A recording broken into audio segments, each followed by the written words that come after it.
The Katiba Institute is a non-profit, non-government organization registered in Kenya. The organization began in 2011.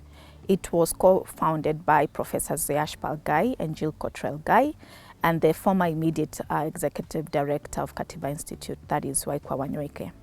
So why did they think they needed to start Katiba Institute? So if you know Professor Yashpal Gai, you would know that he played a critical role in our constitutional review process.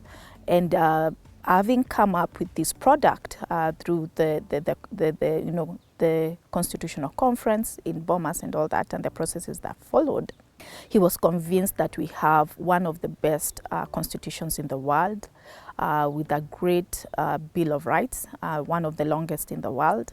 And they felt that with that kind of document, that Kenya had a real chance for social and political and economic transformation for the better of Kenyans. So they started organization with the mandate of causing social transformation through constitutionalism.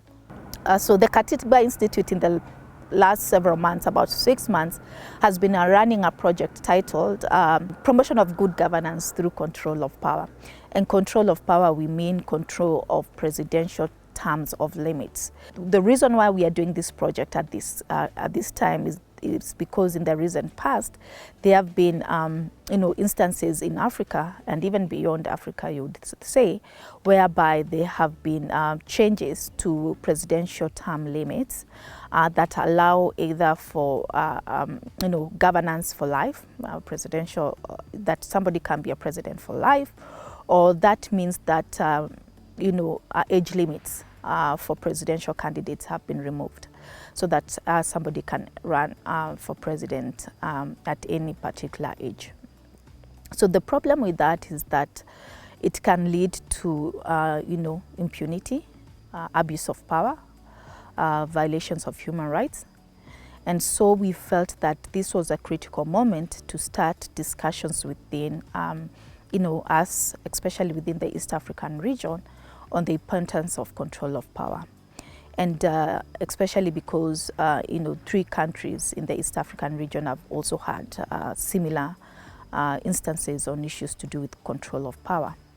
So we felt it is good to start educating the public about this, and to educate civil society organizations about the importance of control of power for good governance, democracy, and human rights protection.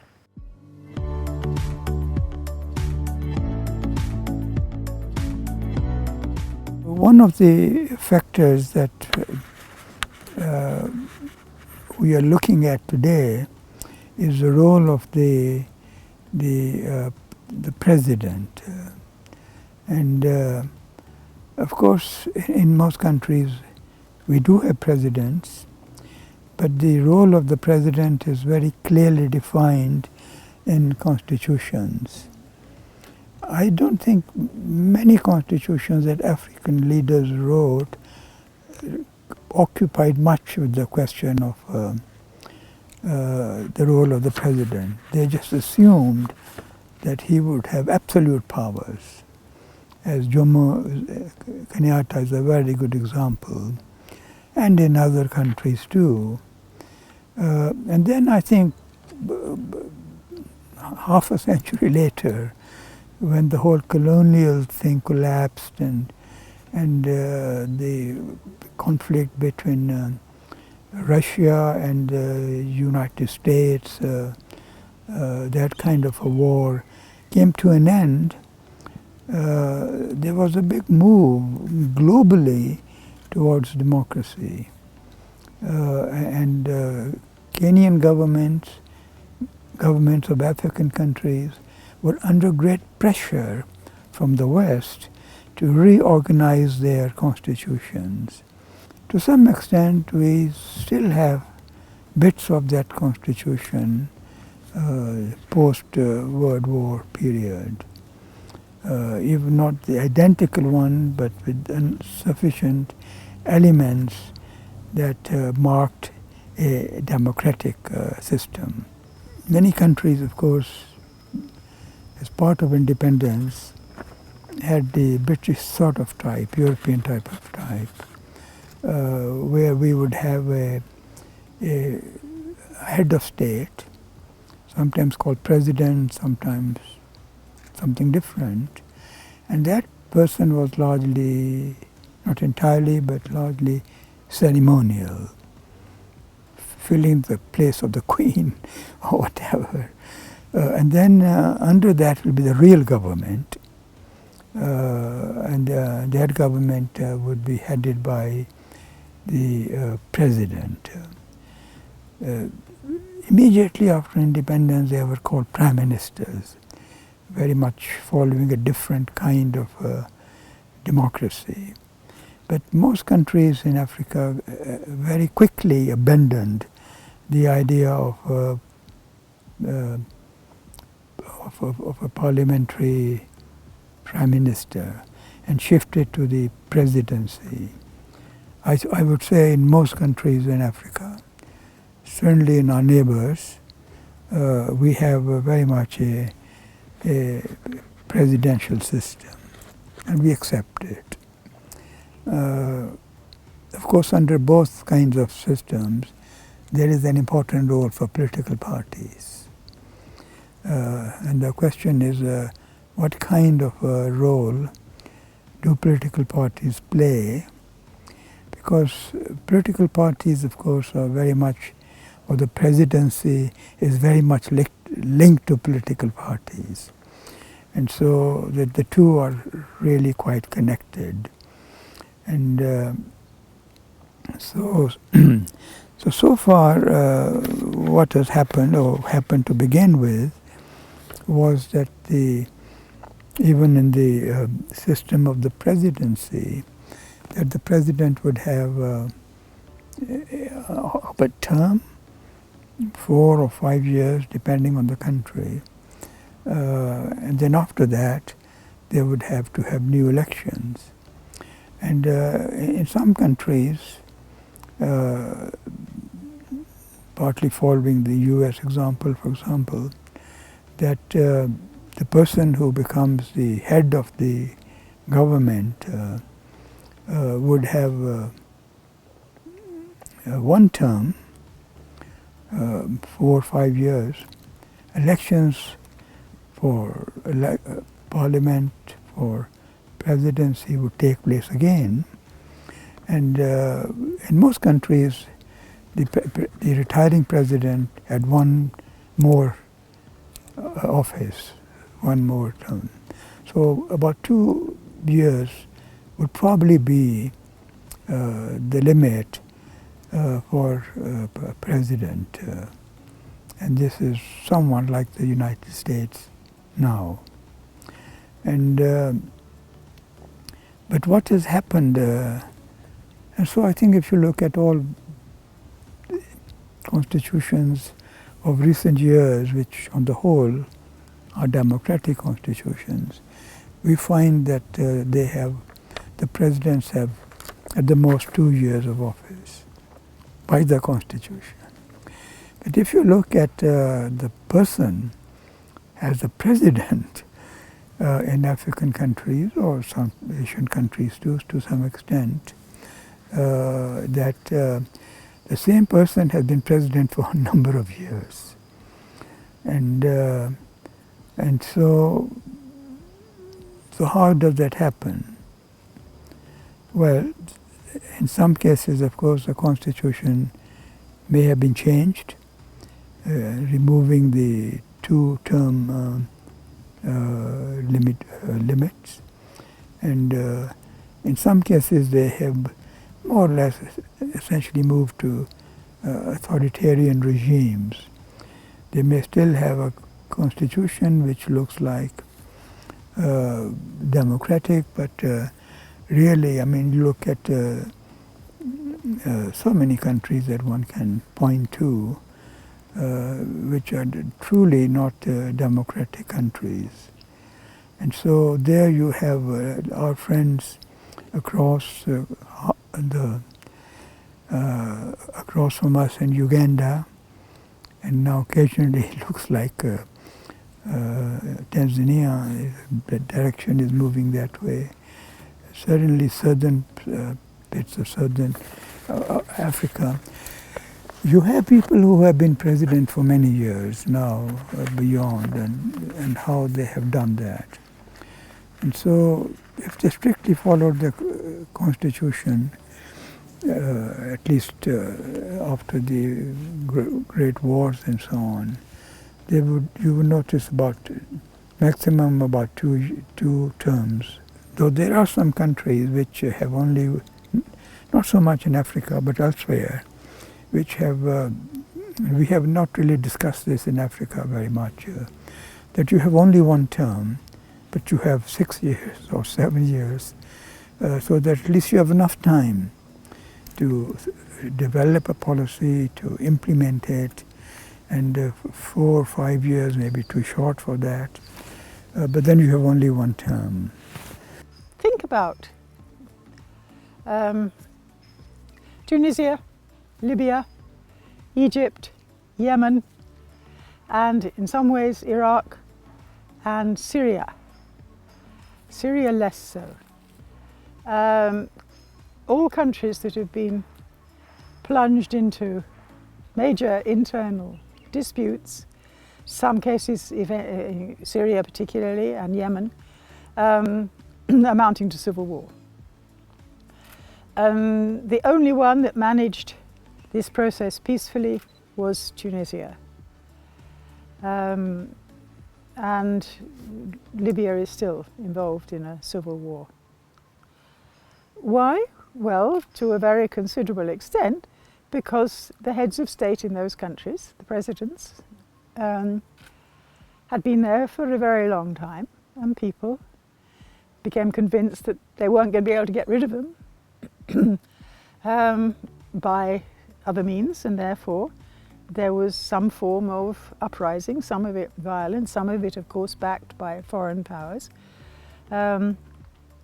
In Syria there was an additional factor. President Assad of course had succeeded his father, so the Assad family had been there for a rather long time. There's also an issue of Shia and Sunni and so on. A lot of dissatisfaction because the president comes from the minority Muslim sect.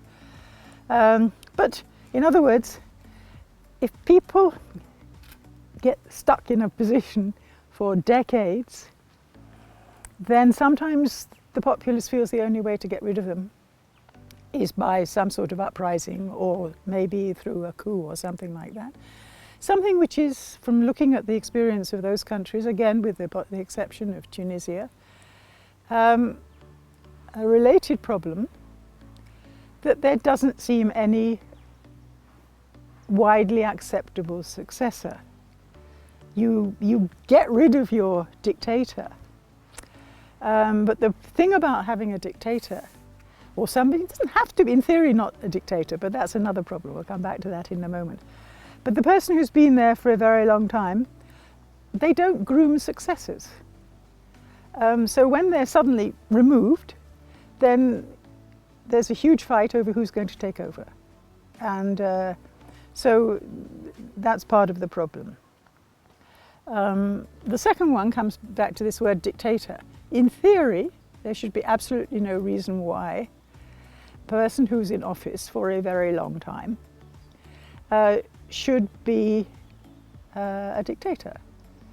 Or at least they should be what people like to imagine, a benevolent dictator.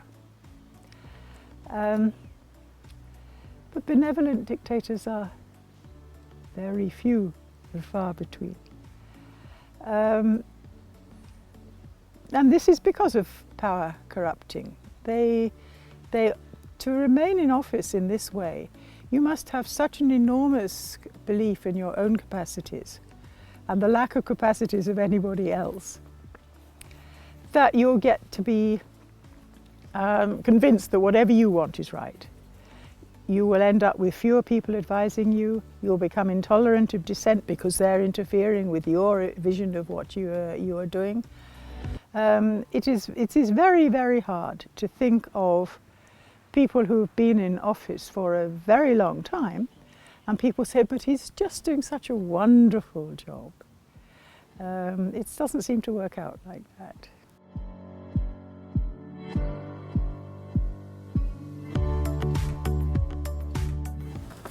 if you have a situation where only a handful of people, groups can secure offices of the state, then it is not a democratic country, really. So if you want a democratic country where everybody is treated equally, every community is treated fairly, we are not really going to have a democracy that we can be proud of. And in all these areas that I have been mentioning, the role of the president has been critical and will probably continue to be very critical.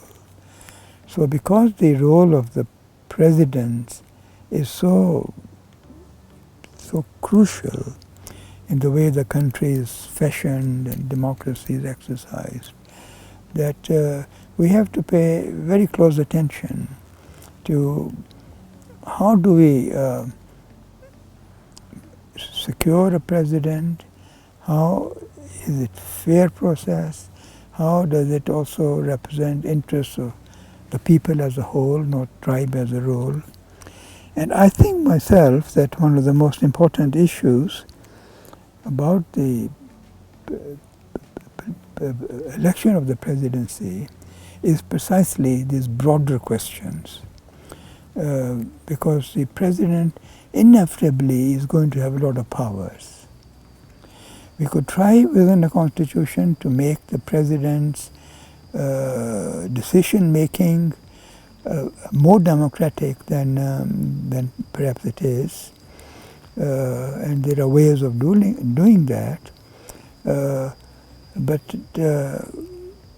unless we have in office people who are genuinely thinking of the country as a whole, we will probably continue caught up in tribal politics. And if it is tribal politics, it is the few, 2 or 3 really big tribes. Because we have lots of tribes here, and some are very small, and our devolution has to some extent accommodated the poor, but really very small amount. So the position of the presidency is crucial in a number of ways like this. And therefore, it is something that we should be spending money thinking of. What should be the form of elections? How frequently would one person be allowed more than at the most two terms, however popular he may be, because he may be popular among the larger tribes, so that's not a test anymore. And so we need something like this as a guard against perpetuating some particular tribes. So we have to look at it also not just in terms of a family of a person, but in a broader term of the country as such, and nationhood, fairness, minorities. So I think it's all tied up to these bigger questions. And if you read our Constitution, it is full of these questions, And the whole point that was done by Bomas, which was changed by the Committee of Experts. Because the interesting thing is that when people, ordinary people, were sitting in Bomas as a majority, there were politicians, there were different communities, there were different professions and so on. They decided very deliberately that we want a parliamentary system, because that guarantees, that gives you more of a guarantee, not 100%, of fairness. And it was very strongly supported. Let's have a parliamentary system, not a presidential system.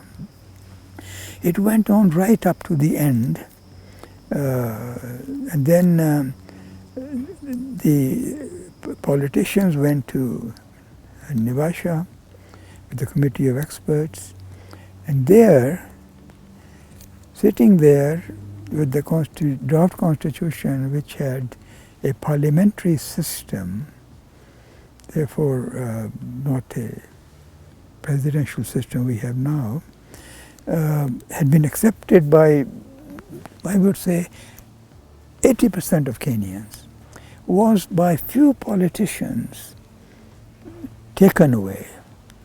Because every politician who was there, party leaders in Naivasha, thought, well, I'm going to become president. I want the power the president has. So why should we accept the parliamentary system? So they all voted for the parliament, for the presidential system. Just about 10 of them sitting there, and that became a law. I was very upset at that, but I mean, and so that itself shows that the Kenyans actually do want a parliamentary system. They do want a president changing periodically because of their ability, their service, not because of the tribe. We are never going to leave this circle of tribes if we continue with the presidential system that we now have.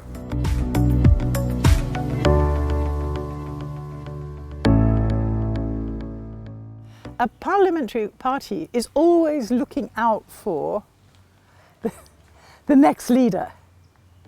And a party, serves a purpose in identifying possible leaders.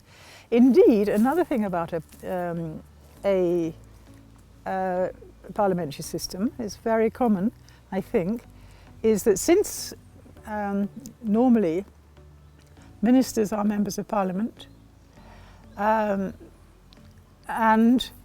the members of parliament who are not in the government but in the opposition dream that one day they will become the government, they actually have what is often called a shadow cabinet, certainly in the UK, where people on the opposition side take special responsibility for learning about being the spokesperson of the party on particular issues. So it operates as a training ground for political office to a much greater extent, I suspect, at least for a certain type of political office, than in a presidential system, especially in our system, where so many political parties have been formed around individuals. They're not the creation of a political party, and they don't really create a political party. They just create a fan club. What is Jubilee now? Does it have a party structure? There's that splendid building up in Pangani. I don't know how many people are there. A political party should be supporting its members, developing policies, and grooming successors. That doesn't seem to happen in our system, and I suspect it does much less in presidential systems more generally. In terms of what has been happening in the continent, in terms of this pattern of countries backsliding of transfer of powers between political regimes and peaceful transfer of powers, in the last quarter of last year, under the auspices of the Kofi Annan Foundation and other organizations, including National Democratic Institute, they convened a high-level meeting involving former heads of states, academics, civil society organizations to look and exchange best practices in relation to peaceful transfer of power and presidential term limits.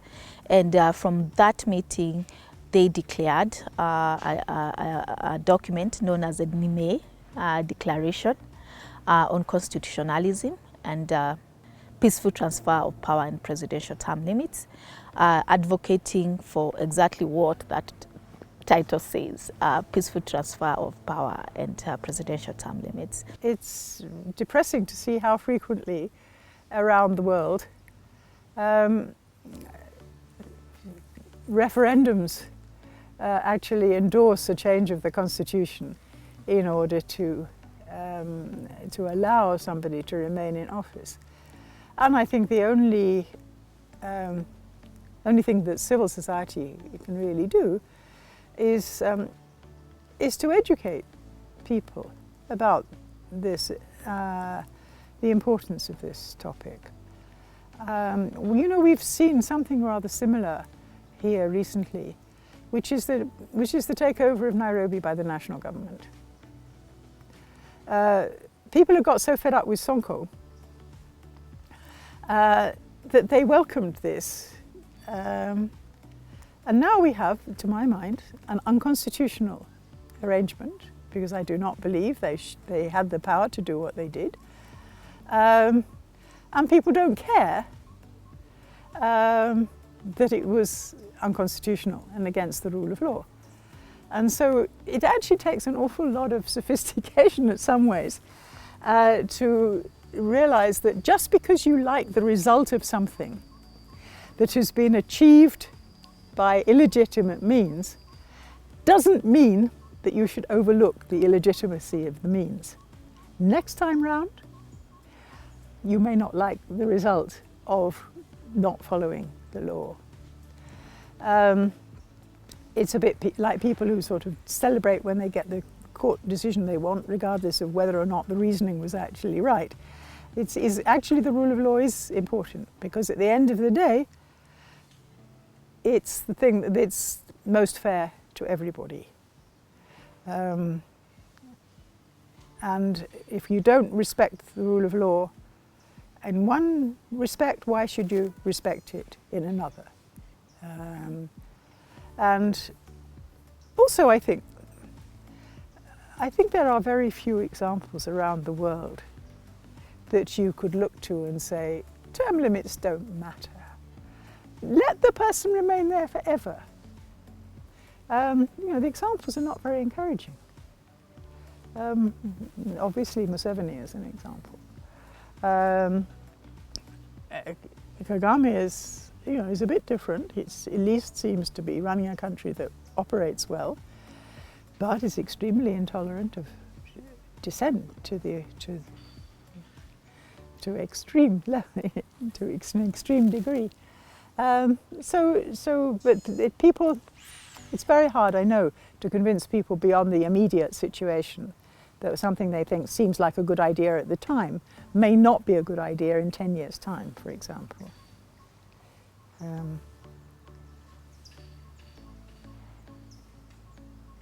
And again, I think this is a problem with a presidential system. I think a parliamentary system cuts the whole notion of the head of government down to size, whereas the presidential system blows people up like a balloon. And people don't want to puncture the balloon. So there's just not this same sort of awe and reverence for heads of government in a parliamentary system. You expect them to do their job, and I think that's probably the better. And if they get a lot of respect, it's by virtue of their own abilities, not because of the office they hold. By the way, one little story, don't know whether you've heard of it, you probably have because you've been looking at this issue. What can one do about it? Do you know the story of the Honduras Constitution?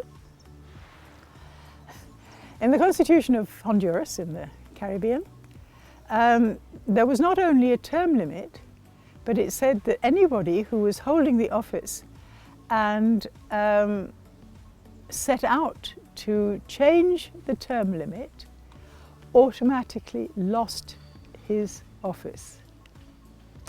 And the president of Honduras tried it and was removed by the military, who said, "You've lost your office."